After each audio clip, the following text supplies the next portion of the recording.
Assalamualaikum warahmatullahi wabarakatuh. Salam.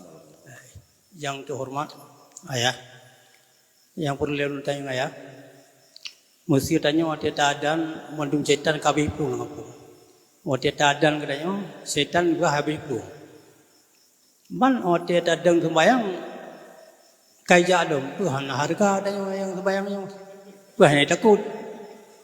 Tại sao gây luôn gì? Nghe đấy. Tetapi jalan. Gah, no. Waktu tanya betul-betul berzikir, tapi berzikir dengan hati. Yang setan menjauh. Jihan dikuasai hati yang berzikir.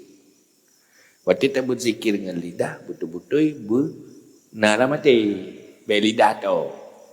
Betul-betul mempengaruhi hati yang mempengaruhi, yang terpengaruh kepada syaitan adalah zikir yang dalam hati. Dan zikir yang di luar tapi mempengaruhi kedewati.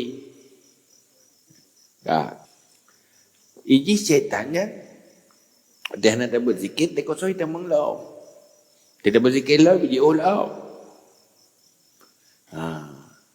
Yang kedua, wajib hitama menguasai atau tidak, elak-elak.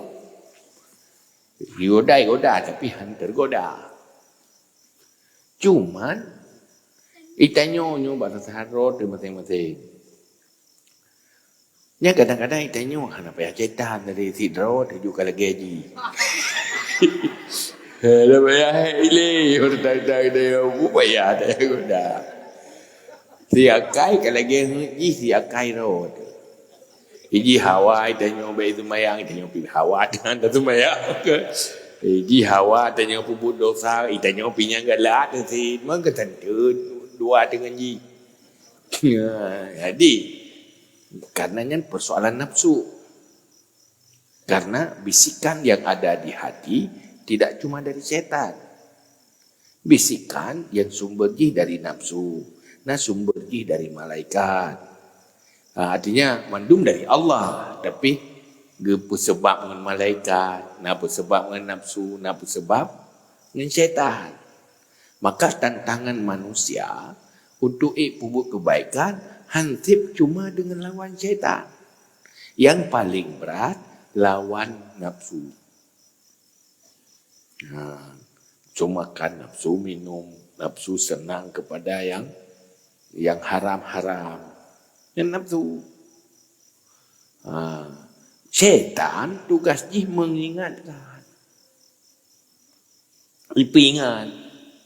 Ipingat buat dosa. Sementara nafsu tanya memang mantan cenderung kenal. Disambut aja, cocok itu. Maka hidup harus lawan syaitan. Kemudian juga yang penting lawan nafsu. Setan di daya Nabi Adam menyukai. Iblis jamun masa jamun yang goda Nabi Adam. Duduk je ke iblis kutuk dah Allah. Awak ibadat dia. Cuma pakai nasi goda Nabi Adam. Kerana nafsu. Munyo Nabi Adam hana nafsu ingin senang udik dalam syurga hantar goda dia. Ya kan? Asyik juga karena nafsu. Munyo orang lawan nafsu, syaitan juga sulit. Maka malaikat haji goda hana nafsu. Dia tanya, engkut munyo hana nafsu kempun hai mentalu mendakawi. Mambak hawa kempun mentalu mendakawi. Jebakan. Karena selera. Yambah. Jadi hantip dengan lawan syaitan tu. Juga harus kelola selera nafsu.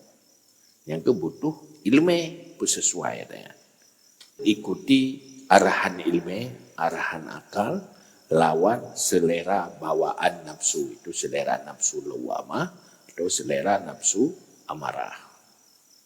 Menyukatu nafsu mutmainnah yang akan selesai.